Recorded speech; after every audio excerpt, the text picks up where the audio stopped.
할렐루야. 오늘도 하나님께서 주시는 말씀을 통하여 위로와 평안이 있으시길 간절히 소망합니다. 40년의 광야 생활 끝에 이스라엘 백성들은 드디어 가나안 땅에 들어가게 되었습니다.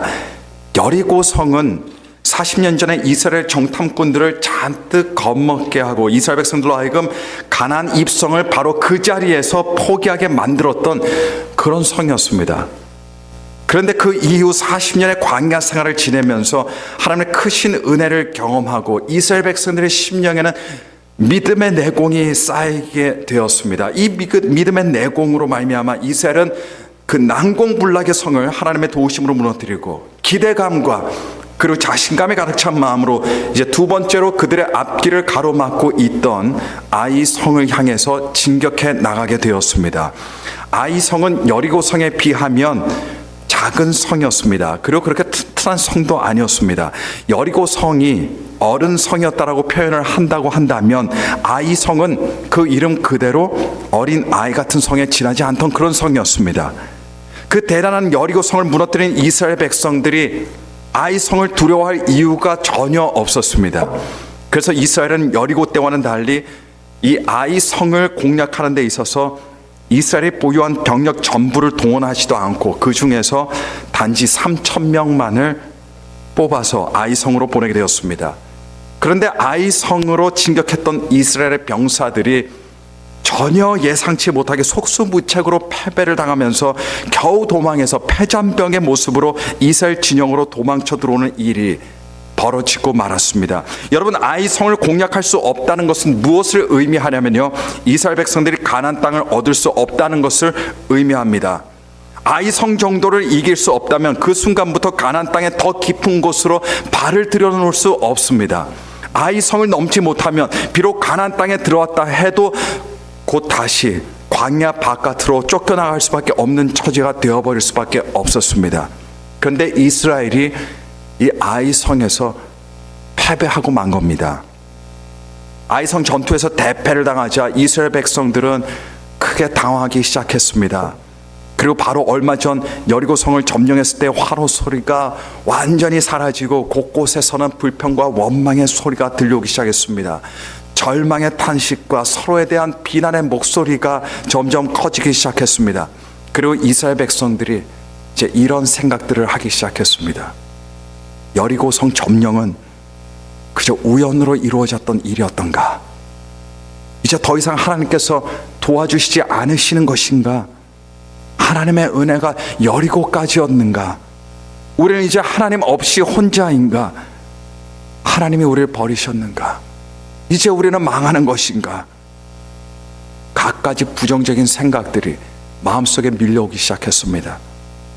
이런 이스라엘 백성들의 마음을 성경은 7장 5절에 아주 간단하게 그러나 정확하게 표현해주고 있습니다.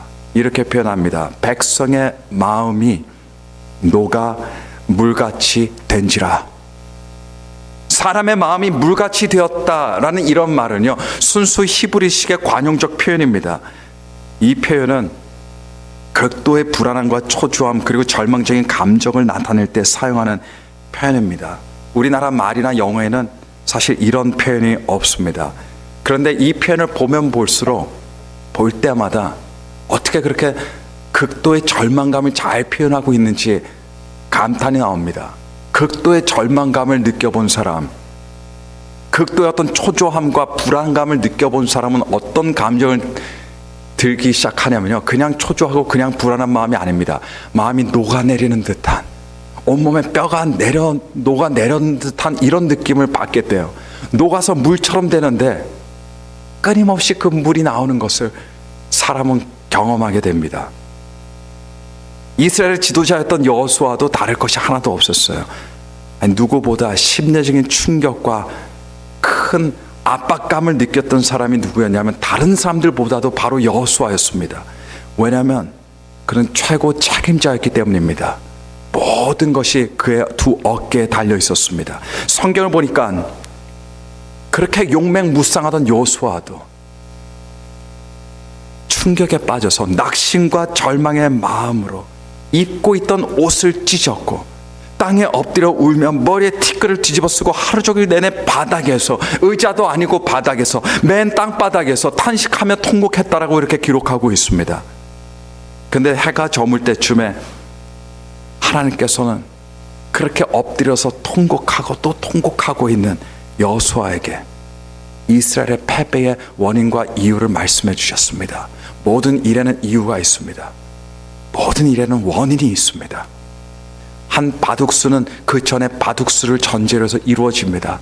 순간적으로 하늘에 떨어지는 바둑의 수는 없습니다. 일전에 하나님께서는 이스라엘 백성들에게 여리고성에서 그 어떤 전리품도 아무리 조그만 것이라도 취하지 말라라고 단호하게 말씀하셨습니다. 이스라엘이 가나안 땅에 들어가서 벌인 가장 최초의 전투였던 것만큼 그곳에서 얻은 전리품들은 특별히 사람이 아니라 하나님께 드려지도록 되어 있었습니다.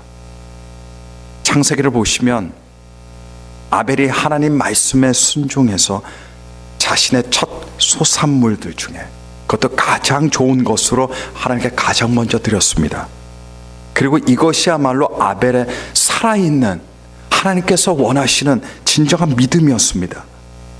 그랬기 때문에 아벨의 제사를 하나님께서 기쁘게 받으신 겁니다. 마찬가지로 이스라엘 또한 가나안에서 첫 승리를 얻었던 여리고성의 모든 전리품들을 하나님께 드려야 했습니다. 하나님께서는 이스라엘 백성들에게 아벨의 순종과 아벨의 믿음을 원하셨던 겁니다. 오늘날도 마찬가지입니다.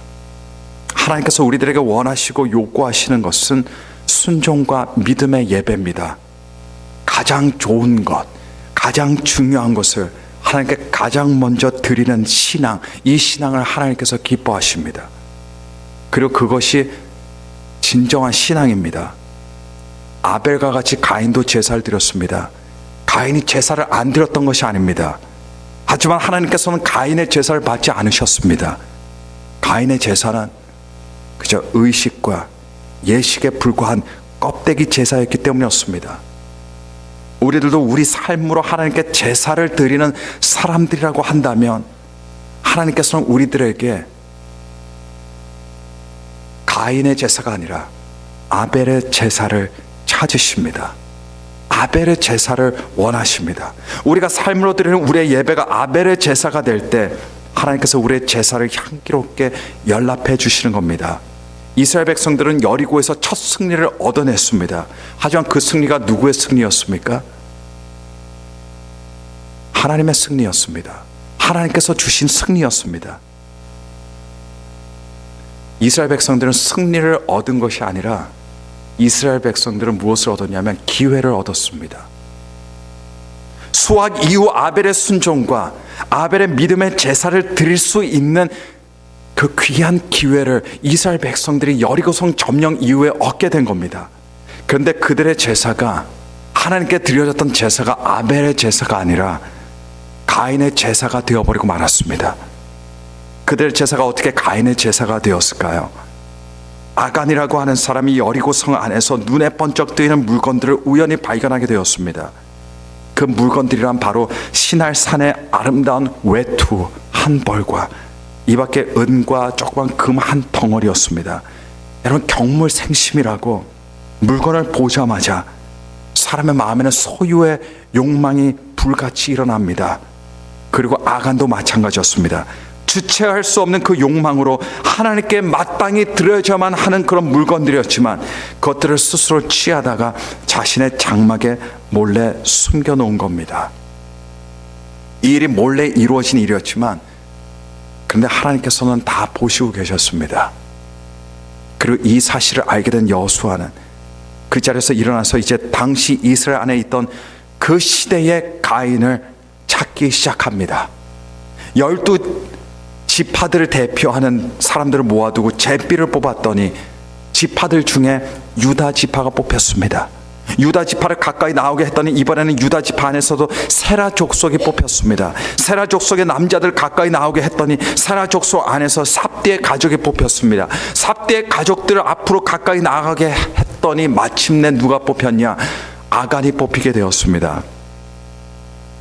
쥐 한 마리가 어느 시골 농부 집에서 같이 살고 있었습니다.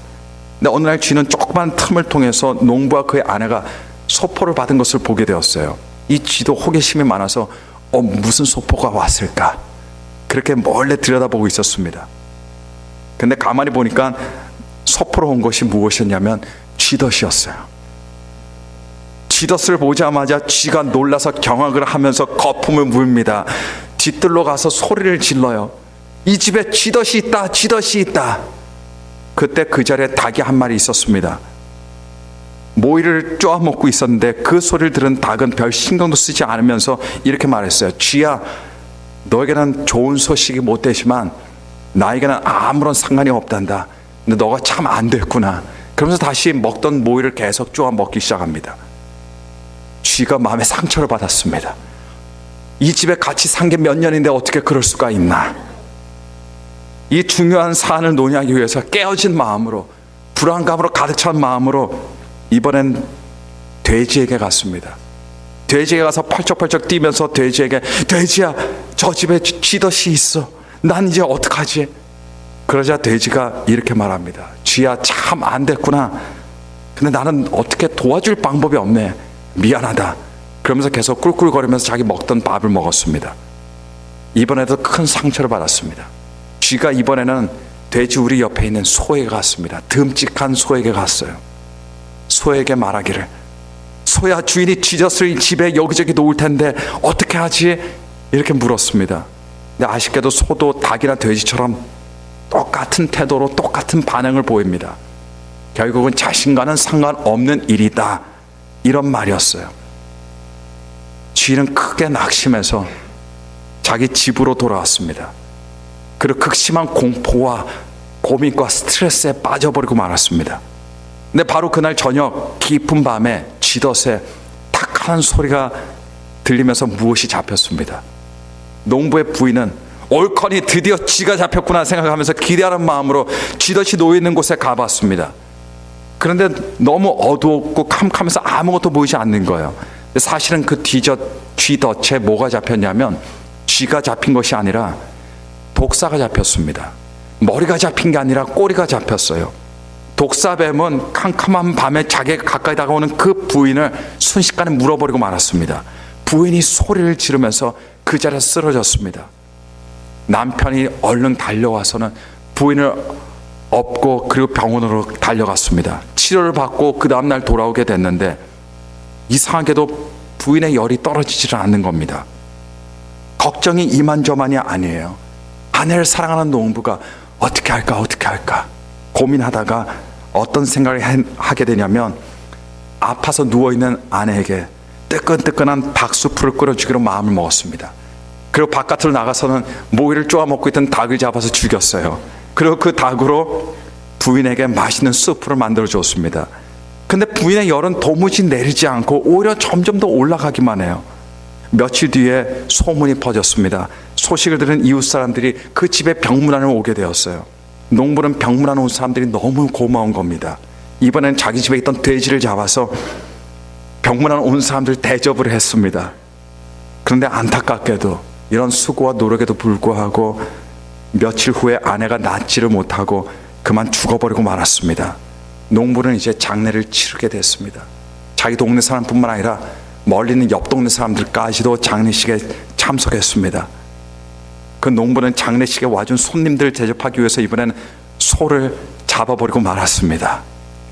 여러분, 이 이야기에서 볼 수 있는 것은 쥐덫은 쥐 한 마리의 문제가 아니었다는 겁니다.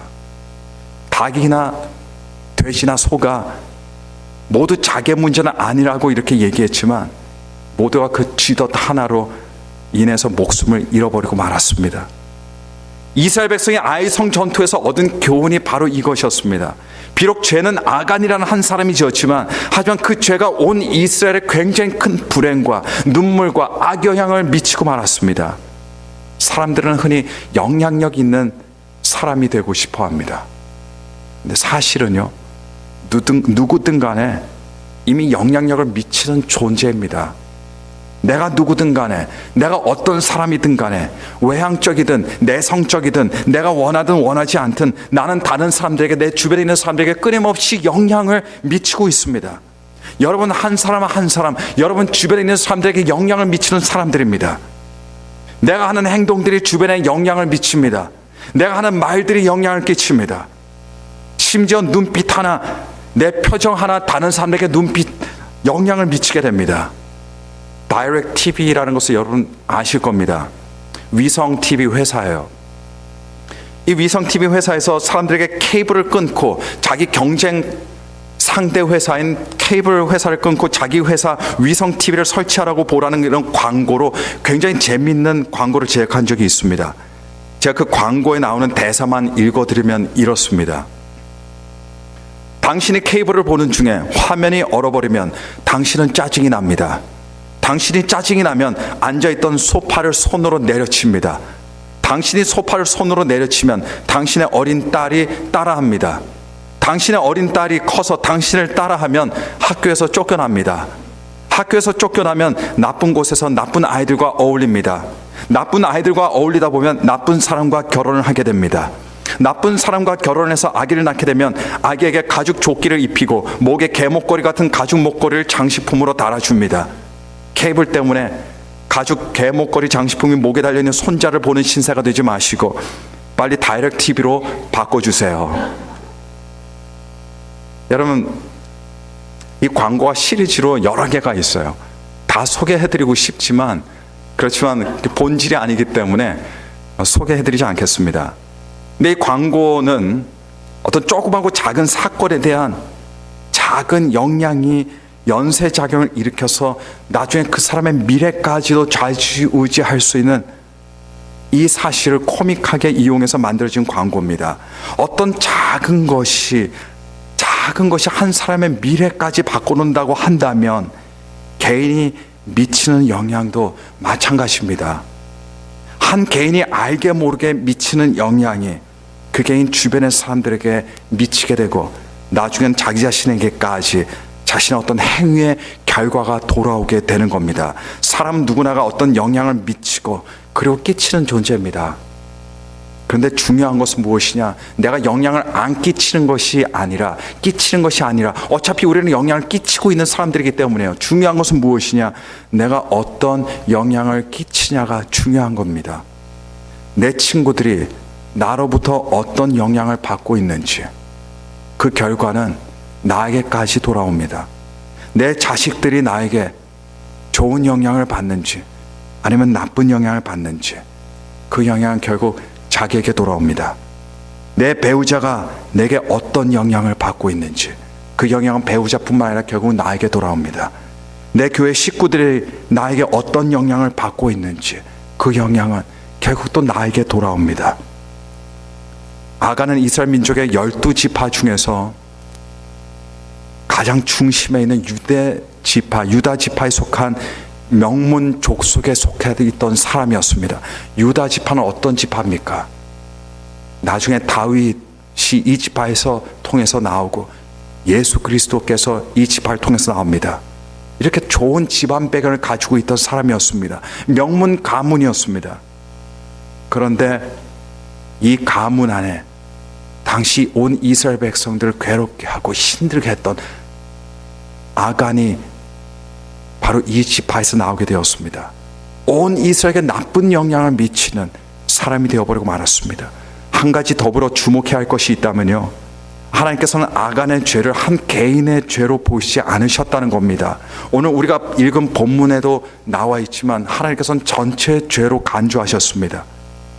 아간의 죄가 모든 이스라엘의 죄였습니다. 이것이 공동체입니다.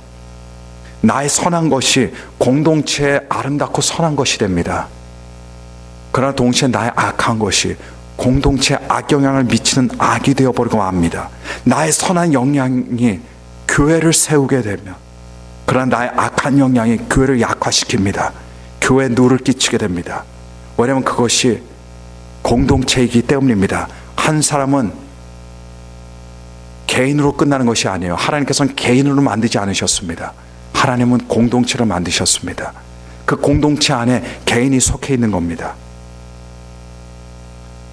그렇기 때문에 우리 교회에 일어난 조그만 선한 행위라도 그것은 온 교회에 굉장히 큰 귀감이 되지만 작은 악이 온 교회에 큰 누가 되고 실망거리가 되고 슬픔이 될 수 있다는 겁니다.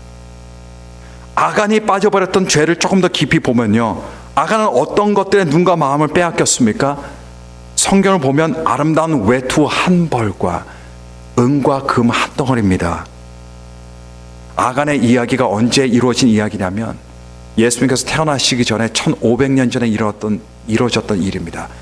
지금 보면 3500년 전에 일어났던 그런 일이었다는 거예요. 근데 가만히 보니까요, 3500년 전의 사람이나 지금 사람이나 똑같다는 걸 저는 느낍니다. 외투 한 벌에 돈에 눈이 돌아가 버리고 맙니다. 오늘날 현대인들도 똑같은 거 아닙니까? 좋은 명품 핸드백에 눈이 돌아갑니다. 좋은 옷을 보고 사람들 마음에 탐욕이 들어옵니다. 너도 나도 무리해서라도 명품 옷과 명품 상품을 구합니다. 지금도 마찬가지로 은과 금을 보면 현대인들의 마음이 어두워져요. 그늘에 드려지고 맙니다. 욕심이 들어옵니다. 예전에 제가 군대에 있을 때 부대가 부대 공식 개는 아니었지만 부대에서 그냥 떠돌아다니면서 살고 있던 개 한 마리가 있었습니다. 잡종 시골 개였습니다. 하지만 원체 잘 못 먹어서 작은 개였고, 작다 보니까 예쁘게 보이던 개였습니다. 그래서 제가 많이 예뻐했습니다. 취사장에 먹을 것이 있으면 제가 먹을 것을 갖다가 이렇게 먹여주고 했어요. 근데 하루는 보니까 누가 줬는지 이 개가 닭뼈를 가지고 열심히 입에 넣고 깨물면서 빠는 것을 제가 봤습니다. 근데 여러분, 개에게는요, 다른 뼈들은 몰라도 닭뼈는 주면 안 됩니다. 왜냐하면 닭뼈는 갈라지기 때문에요. 개가 깨물면 닭뼈는 갈라집니다. 그러다 보면 입안에 상처가 날 수도 있고 아니면 이빨에 껴버리고 맙니다. 만약에 사람이 주변에 아무도 없다면요, 닭뼈가 이빨에 껴있기 때문에 아무것도 그 순간부터 먹지 못합니다. 그럼 결국은 개는 죽어버리고 맙니다. 그래서 다른 건 몰라도 닭뼈는 주는 것이 아닙니다. 닭뼈를 물고 있길래 제가 또 걱정이 돼서 혹시 또 어떤 상처가 생길까 해서 닭뼈를 제가 뺏으려고 했어요. 그 닭뼈를 뺏으려고 했더니 그때 그 개가 제게 이빨을 드러내면서 으르렁거렸던 적이 있었어요. 그 모습을 보고 마음이 굉장히 섭섭했습니다. 저는 이렇게 생각했어요. 이 개는 나를 정말 주인으로 생각하는 것이 아니었구나. 아간이라는 사람은 마음에 욕심이 들어와도 넘어서는 안 되는 그런 선이 있었는데 그 선을 보지 못했습니다. 그 선을 넘었습니다. 아간이 넘은 선은 물건을 훔친 선이 아닙니다. 뭐 하나 훔쳤다고 해서 하나님께서 사람들을 주신다고 한다면 여기에 살아있는 사람이 누가 있겠습니까? 어릴 때 다 한 번씩 뭔가 훔쳐봤지 않았겠습니까? 물론 저는 안 그랬습니다만 아마 그랬을 거라고 저는 생각이 듭니다. 아간이 넘은 선은 그런 단순한 도적의 선이 아니었어요. 그가 넘은 선은 하나님보다 아름다운 외투 한 벌, 하나님보다 은과 금덩어리를 더 사랑한 데 있습니다. 그가 그 순간에 선택한 것은 하나님이 아니었습니다. 다른 것을 선택한 겁니다. 명품, 옷을 선택한 거예요. 명품, 제품을 하나님보다 선택한 겁니다. 이 말은 뭐냐면요, 닭뼈의 비유 이야기로 돌아와서 아간은 닭뼈를 빼앗기기 싫어서 또는 닭뼈를 얻기 위해서 하나님께 이빨을 드러낸 겁니다. 그리고 으르렁 거린 겁니다.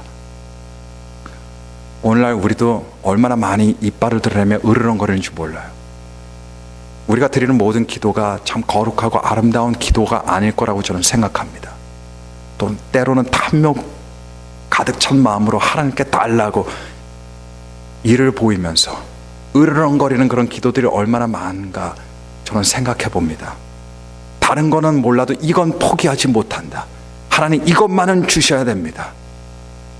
이런 말을 할 때 결국 우리는 어떤 것을 선택하고 있는 겁니까? 하나님이 아니라 다른 물건을 선택하고 있는 겁니다. 어떤 외투 한 벌을 선택하고 있는 거예요. 금과 은을 선택하고 있는 겁니다. 탐욕은 그냥 과한 욕심이 아닙니다. 영적으로 볼 때 탐욕이 무엇이냐면, 탐욕은 빼앗기기 싫어서 또는 무언가를 너무나 얻고 싶어서 하나님께 인해 이빨을 드러내는 행위가, 이것이 영적인 탐욕입니다.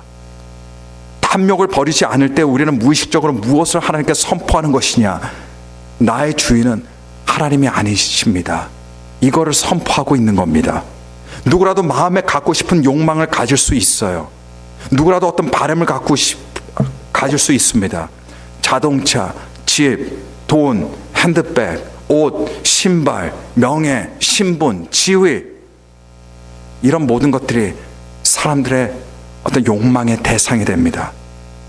근데 때로는 이런 것들을 실제로 얻게 될 때도 있습니다.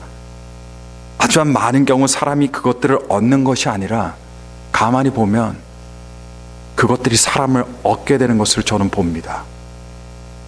내셔널 지오그래픽이라는 방송에서 독수리에 대해서 다룬 적이 있었습니다.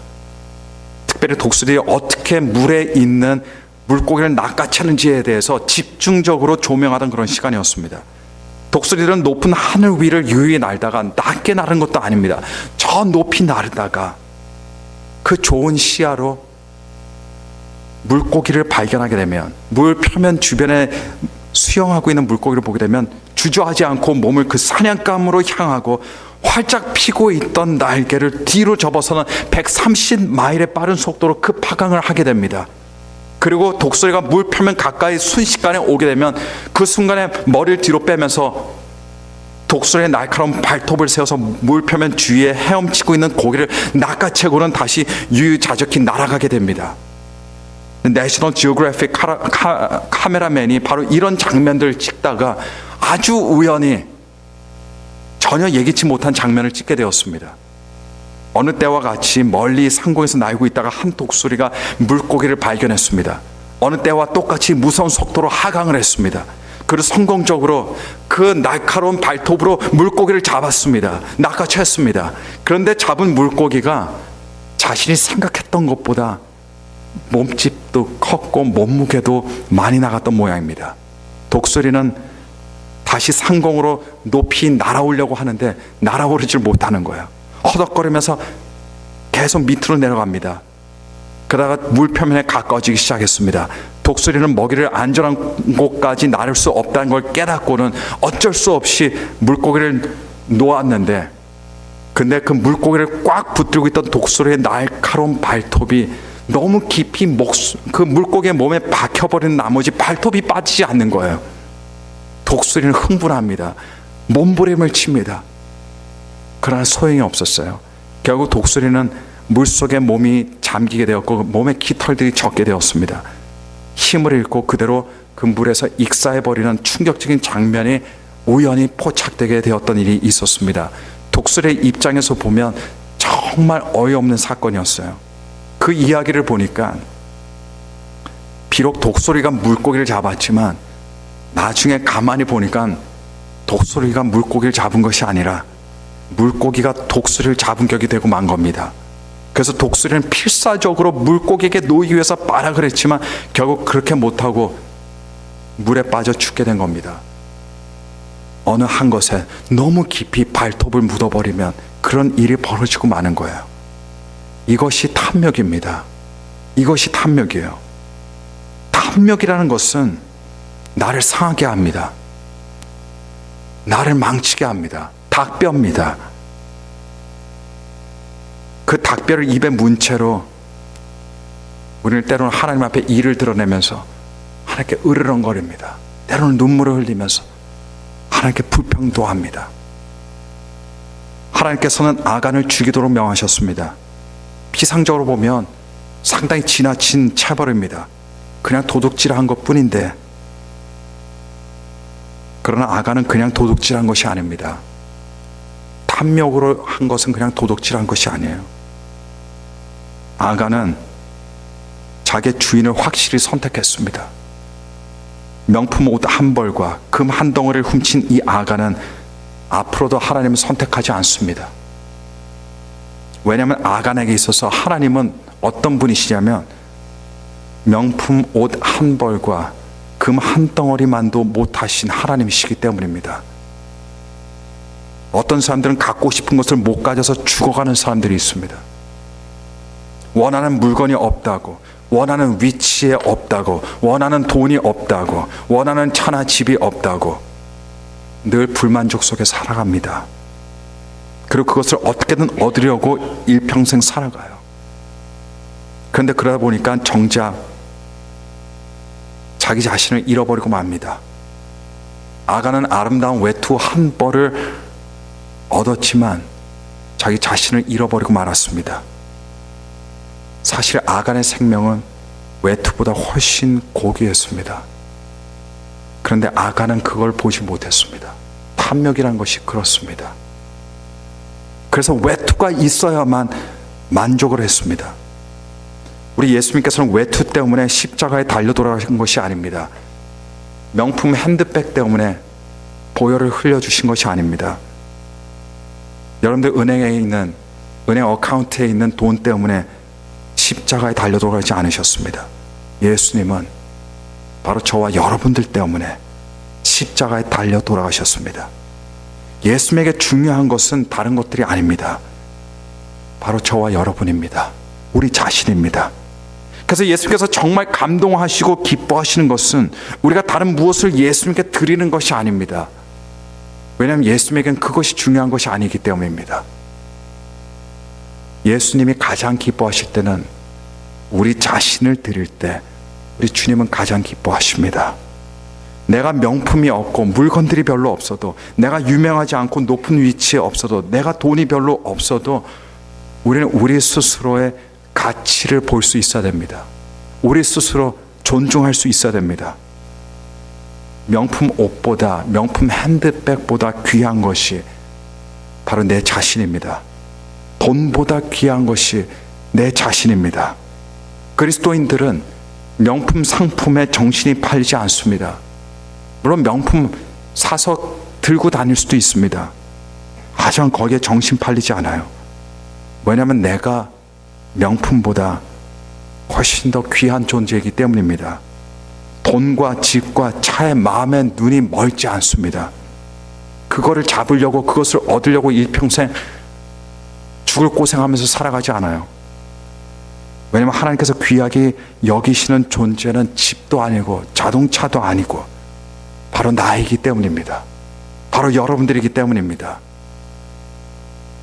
우리는 명품을 가지고 있는 사람들이 되는 것이 중요한 것이 아니라 예수 그리스도 안에서 명품 인생이 되는 것이 중요한 겁니다.